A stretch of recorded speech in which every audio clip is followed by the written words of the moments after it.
Damos la bienvenida al senador del Partido Nacional, senador electo, decíamos Jorge Gandini, actualmente diputado por la lista 2004 y ya para el próximo periodo senador, un senado que decíamos un parlamento que va a tener complejidades porque a diferencia de lo que ha pasado en los últimos 15 años, todos, el que gane, el que pierda, va a tener que tejer acuerdos. ¿Será así, senador? Bueno, buenos días, muchas gracias. Yo creo que sí, que en esta etapa, gane quien gane, porque hay que ser humilde todavía, no hay nada ganado, pero gane quien gane, el Parlamento va a ser el ámbito de negociación. La coalición tiene mayorías naturales, pero va a tener que trabajar mucho en la diversidad que conforma esa coalición para concretar y sobre todo concretar rápido las medidas necesarias para el cambio. El partido actual de gobierno, el Frente Amplio, arranca sin mayorías, es decir, arranca sin poder ofrecer estabilidad y gobernabilidad, porque tiene 42 diputados, está a 8 diputados de la mayoría y no tiene con quién conformarlas, no ha construido puentes durante estos 15 años y se quedó solo, arrinconado, en un Frente Amplio además más a la izquierda que el anterior, un Frente Amplio menos amplio, entre el MPP, el Partido Comunista, que creció muchísimo, dio un diputado a 7, y los socialistas, que pertenecen más al sector de Olesker, son 34 de los 42. Jorge, pero el Partido Nacional y el Partido Colorado no tienen mayoría tampoco, y Cabildo Abierto dice, nosotros somos la llave del cambio. Todos son la llave. Todos son la llave, siempre. No, pero naturalmente desde el advenimiento de la democracia, blancos y colorados se han puesto de acuerdo, ojo, se han puesto de acuerdo y se han puesto en desacuerdo también, pero esta novedad de Cabildo Abierto es diferente. Pero lo particular de la coalición es que no es 1 a 1, no es el Partido Nacional con los colorados, el Partido Nacional con Cabildo Abierto, con Partido Independiente. ¿No es así? Sotelo las otras noches en Canal 10 dijo, nosotros acordamos con la calle, nosotros con Cabildo Abierto no tenemos ningún acuerdo. Pero no hay un documento firmado con el Partido Independiente, hay un documento único firmado por los 5 partidos políticos y ese documento está aceptado por todos, en él han intervenido todos han sacado algo. El Partido Nacional como articulador. El Partido Nacional ha liderado ese proceso y lo va a seguir liderando, y Lacalle Pou va a ser el presidente de la República y Beatriz Argimón la presidenta del Senado y la Asamblea General, y tienen esa responsabilidad. Pero hay un compromiso con el país que está firmado y eso es lo que nos une. La diversidad se podrá expresar en otras cosas que se podrán presentar, los diputados, los senadores podrán seguir presentando otros proyectos de ley, pero ahí hay un compromiso que nos articula, no al presidente con cada uno, sino a todos. El presidente deberá liderar. Que nadie ahora trate de zafar. No, digo porque veo que hubo declaraciones, tanto de Mieres como de Talvi, de su distancia con Cabildo Abierto, de decir, no, nosotros hicimos acuerdo, no lo digo por Talvi, porque concretamente se lo escuché a Sotelo, hicimos acuerdo con la calle. Pero seamos objetivos en esto. La verdad nos sacamos las cosquillas en 9, 10 días. Juntar 5 partidos políticos. Pero después hay que gobernar 5 años. Está bien. Juntar 5 partidos políticos que venimos marcando las diferencias, porque eso es lo que hay que hacer en la etapa anterior. En 9, 10 días, visitarlos a todos, articular con todos ellos, trabajar un programa común que Lacalle Pou venía mostrando en cada uno de los actos, con orejitas en amarillo y subrayado, para mostrar todas las coincidencias, y a los 9 días poder firmar un documento. Pero además recibir... Es histórico también, hay que reconocerlo. Pero hay una cosa que ustedes capaz que no la ven, nosotros la vemos y nos llama mucho la atención. Viene de abajo. Es decir, nosotros no tenemos que organizar los actos, se organizan solos, nos avisan. Hay acto en Capurro que organiza la gente de Cabildo Abierto y vamos todos para allá. ¿Ustedes van a venir? Nos dicen los blancos. Y al final tenemos que ir los diputados, porque nuestra gente de la zona va al acto de Cabildo Abierto. O los de Cabildo Abierto van al de... Usted dice, abajo se conformó una nueva mayoría. Fue facilísimo que la gente se encontrara. Y entonces nos empujan a nosotros, nos tiran del saco, nos obligan... No solo a acordar, sino a que las cosas salgan bien. Y esto es una cosa nueva también. Porque también hay que asumir, y el Partido Nacional como cabeza, por cuestiones lógicas, porque así lo decidió la ciudadanía, tendrá que lograr esos compromisos que digan, no te podés bajar del barco a un año para hacer campaña para vos. Hay buen ambiente, ¿sabes? Eso es lo importante. Hay buen ambiente, hay buena onda. se corrigen los errores, siempre los hay. Pero después gobernar es complejo, ¿no? Pero Digo, claro, decir, es complejo, la gente empieza a demandar, ustedes me prometieron, dijeron que iba a mejorar la seguridad, que iba a mejorar esto, y las cosas no son de un día para el otro y ahí empieza... Lo importante es que nosotros sabemos cuál es el enemigo. El Frente nunca lo identificó hasta que llegó al gobierno. El enemigo es la realidad para cualquier partido político. Uno quiere hacer cosas y se enfrenta con una realidad que es muy dura. Por ejemplo, yo, algunos detalles, ¿no? Por ejemplo, yo lo escuchaba ayer, La Calle decía, no es la primera vez que lo dice, nosotros, nuestro ataque es, y el recorte no es a la gente, es al Estado. Bueno, pero el Estado es gente trabajando. Cuando uno dice, por ejemplo, la flota, ¿no? La flota de autos que tiene, sí, pero esa flota de autos tiene una persona dentro de ese auto. Digo, parece un ejemplo un poco minimalista, pero uno se pregunta, bueno, está bien, la flota se va a cortar, pero bueno, ¿qué se va a hacer con esos trabajadores? ¿Me comprende lo que le digo? Porque... Y van a ir en ómnibus, yo qué sé, como todo el mundo. No, pero el trabajador del Estado, que es chofer... Irá a otra tarea, es presupuestado, irá a otra tarea, no se lo va a echar. Por eso le digo, no, porque... Seguramente es chofer, pero de cargo no es chofer. Seguramente no, porque no había tantos choferes, hay mucho más autos que choferes. Está perfecto, pero usted me está dando una respuesta, me está diciendo, no se lo va a echar. ¿Y cómo lo vamos a echar? Es un funcionario presupuestado, no va por ahí. A ver, ayer yo leía el reportaje que en El País le hacen a Vergara. Y el Frente nos critica mucho por lo del ahorro. Critican que nuestra propuesta de ahorrar 900 millones de dólares sea posible, la pone en duda, dice que eso va a generar recorte social. Pero cuando lee a Vergara cómo van a enfrentar el déficit fiscal, dice que el déficit fiscal hay que rebajarlo, no es posible tenerlo en estos niveles, que no es posible ir por el lado tributario, porque ya no se puede poner más impuestos, que lo que hay que hacer es focalizar en disminuir el gasto. Que alguien me explique cuál es la diferencia entre ahorrar o focalizar en disminuir el gasto. Disminuir el gasto es ahorrar. Lo que pasa es que es complicado cuando uno cuantifica. Y al Frente Amplio le pasó. Cuantificó cosas. Dijo 6%, le doy un ejemplo, 6% para la educación, 1% para ciencia y tecnología, 30% de rapiñas menos. Le digo 3 números que son rimbombantes que han estado en la campaña. El Partido Nacional dice, bueno, nosotros vamos a ahorrar 900 millones, pero no dice cómo. Sí, dice cómo. Pero dice, no lo vamos... No, 900 millones... ¿Dice dónde? Sí, cómo no. Pero no dice en el gasto, no se va a tocar la seguridad, no se va a tocar la educación, no se va a ¿y qué se va a tocar? Es que no se va a tocar. A ver, primero el Estado es súper ineficiente. Segundo, y hay que trabajar en la eficiencia y hay que parar con ciertos amiguismos. Segundo, hay una cantidad de duplicaciones que se fueron haciendo durante todos estos años, ley de presupuesto y rendición de cuentas de una tras otra, para repartir poder. Entonces vos decís, ¿por qué yo tengo la DINAMA, la Dirección Nacional de Medio Ambiente, el Ministerio de Vivienda y Medio Ambiente, y tengo la Secretaría de Medio Ambiente que se creó en la Presidencia de la República, que tiene un pelotón de funcionarios y nunca sé lo que hace? ¿Por qué tiene 2? Sí. Va a haber una. O tantos, le menciono algo, tantos organismos vinculados con la vivienda. Bueno, ahí tenés. Está el Banco Hipotecario, está el Plan Juntos, está no me acuerdo de todos, está la administración, está la Agencia Nacional de Vivienda. Sí, en todos hay cargos de confianza, en todos hay contratados de confianza del cargo de confianza, etcétera. ¿Por qué hay tantas sociedades anónimas, propiedad de otra sociedad anónima que es propiedad de una persona de derecho público no estatal que nosotros no podemos ni controlar?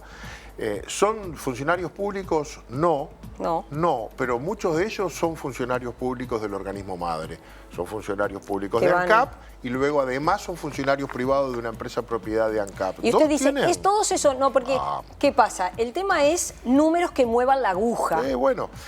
Y bueno, de a uno come la gallina. No hay un corte así, vamos a cortar acá y nos ahorramos 500 millones de dólares. Pero cada uno de los directores tendrá el mandato de ir viendo cómo hace más eficiente su tarea, gastando un poco menos. Y te voy a decir más.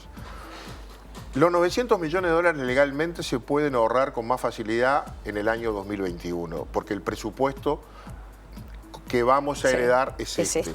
Claro. Por lo tanto, el arte es empezar ahorrando sin una norma presupuestal. El ahorro entonces tiene que ser en la gestión, que yo creo que ha sido el gran problema del Frente Amplio, la dificultad para gestionar una enorme cantidad de recursos humanos y de recursos económicos que han sido abundantes, pero han sido mal gestionados.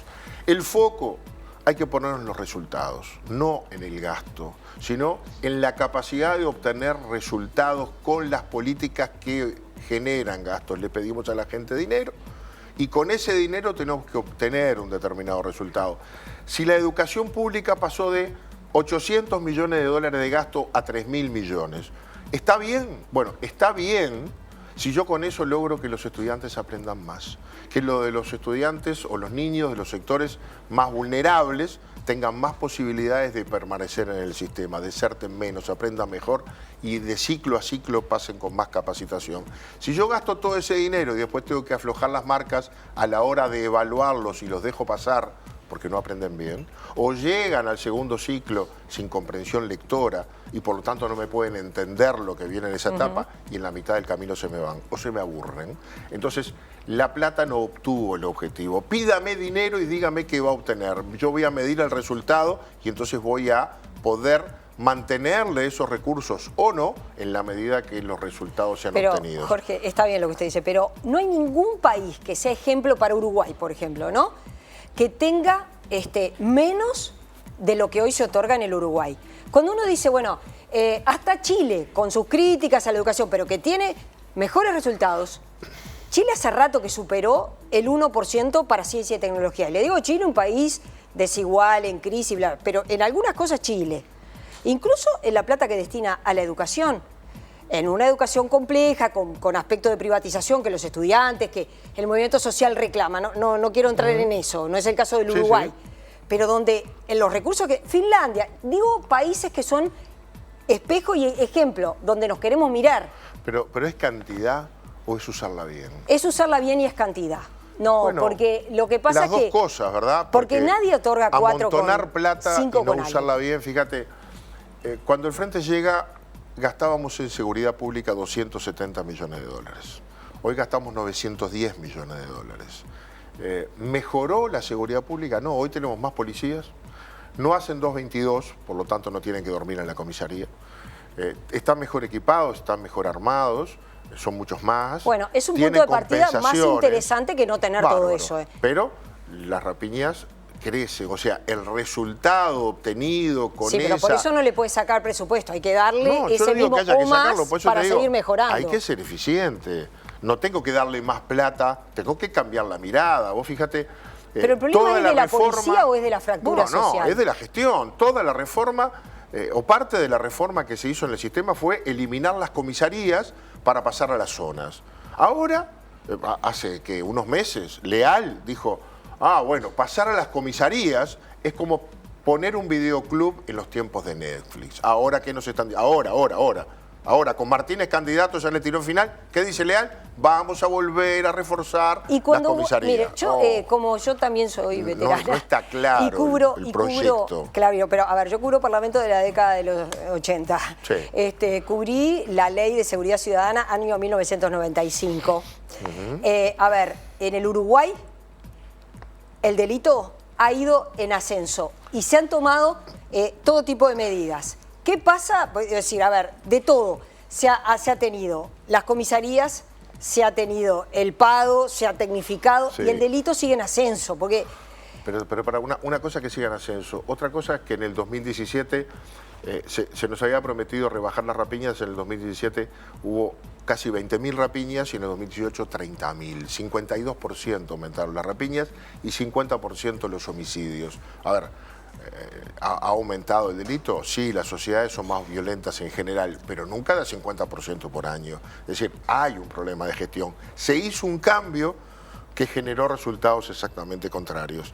Creo que ahora hay que, con los recursos que tenemos, implementar otro tipo de cambios, volver a la comisaría, a la policía de cercanía, hacer esfuerzos importantes para combatir delitos nuevos como el abigeato. ¿No cree que es depositarle en la policía demasiado? Todo parece que todo. El problema de seguridad se resuelve con la gestión de la policía. No es solo la policía. Pero aparece la policía poco el tema de la fractura social, si no que no es un tema de la policía. Esa fue la teoría del Frente. Y entonces tuvimos Mides, políticas sociales...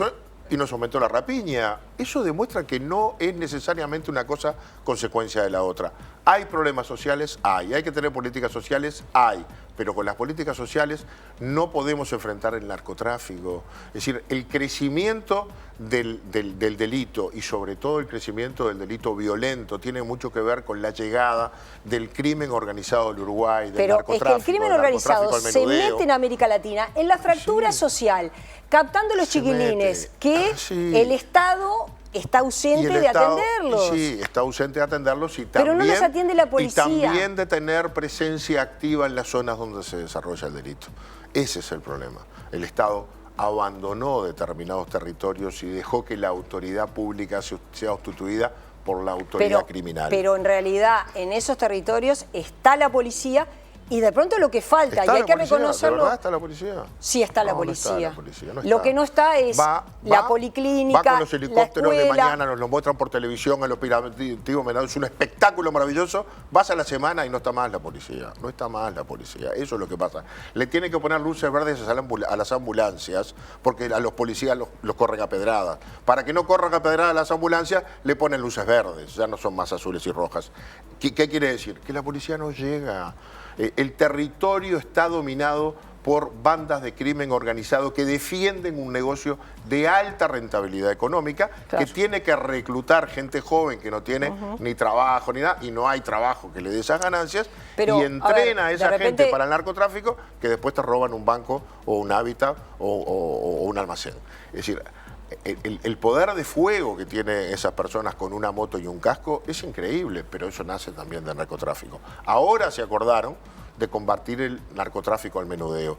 Yo creo que hay todo un cambio en ese sentido, que respaldando a la policía, cosa que nosotros queremos hacer a través de una ley que les permita a los policías y a los guardias de seguridad y a los militares que trabajan en temas de seguridad, como la prefectura, tener la legítima defensa presunta simple, de modo de proteger un poco más la confianza que el policía tiene que sentir en sí mismo cuando tiene que actuar.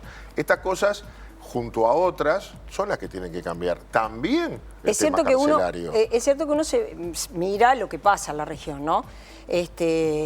Por ejemplo, en Colombia, en ciudades como Medellín, Bogotá, lo resolvieron con... Obviamente nunca es a cero, ¿verdad? Digo, no se puede ser ingenuo en esto. Están en el epicentro del narcotráfico. Y están en el epicentro. Pero lo resolvieron con más escuelas, más territorio, más casas, es decir... Y cuando uno va a Brasil, con el modelo de Bolsonaro, dije, bueno, vamos a la policía, vamos a apoyarla con militares. Mire las cifras de inseguridad en Brasil. Yo digo los ejemplos que uno tiene para poner. Ojalá que Uruguay le dé resultados. Eso no es contradictorio con nuestro compromiso con el país. Sí hay políticas sociales que tienen que rendir a mediano plazo, pero a partir del 1 de marzo tenemos que decirle a la gente que las cosas cambiaron. La respuesta en materia de seguridad tiene que ser rápida. La respuesta en materia social con políticas eficientes, que tengan rutas de salida, que hagan que aquel que hoy no tiene de qué vivir y el Estado lo ayuda y tenga una salida para que la única política social eficiente, que es el trabajo, se instale como cultura en gente que ha perdido ese hábito, requieren un largo tiempo. Mientras tanto, hay que cuidar a la gente honesta. Son las dos cosas, no es una sola. No es solo políticas sociales y los criminales son víctimas de una sociedad que los ha excluido y delinquen porque no tiene más remedio, que fue la filosofía con que llegó el Frente Amplio y la política del primer ministro del Interior, José Díaz. Bueno, no es pero esa, en la cárcel hay 11.000 presos tampoco que son jóvenes y pobres. Sí, tampoco es la otra. No, son jóvenes y pobres los presos, ¿no? 11.000 jóvenes. Por lo que decíamos recién. Pobres. Por lo que decíamos recién. Ahí es donde ahí recluta está la el fractura narcotráfico. social. Ahí es donde recluta el narcotráfico. Claro, en la si fractura vemos pasar social. Algunas toneladas que ingresan al país de cocaína y salen por el puerto o el aeropuerto y llegan a Europa y son las que se descubren. ¿Cuántas llegan al país, se fraccionan al menudeo, se mezclan y se distribuyen? Vayan al estadio, huelan el aire. Las cosas han cambiado. El consumo de drogas se ha generalizado y de algún lado salen y no se compran mayoritariamente en farmacia, que además se vende una sola de ellas, la menos dañina para la salud. ¿Lo va a sacar eso el Partido Nacional, la marihuana de las farmacias? No está previsto. No está previsto. El Partido Nacional, incluso Luis Lacalle Pou fue promotor del autocultivo, que en eso creemos. Hay que revisar esa política de las farmacias, hay que revisarlas y yo creo que hay que agregarle un alto componente ausente educativo. Hay que educar para que la gente, así como hoy sabe todo el mundo cuál es el efecto nocivo para la salud personal y colectiva del consumo de tabaco, para que se internalice cuál es el efecto personal del consumo de cannabis, que afecta digamos, la voluntad en materia de estudio para los jóvenes, en materia de trabajo, para manejar, es decir, afecta a determinadas cosas, que bueno, en Uruguay no es un delito consumir, pero que todo el mundo sepa cuáles son las consecuencias. Esa política preventiva está faltando.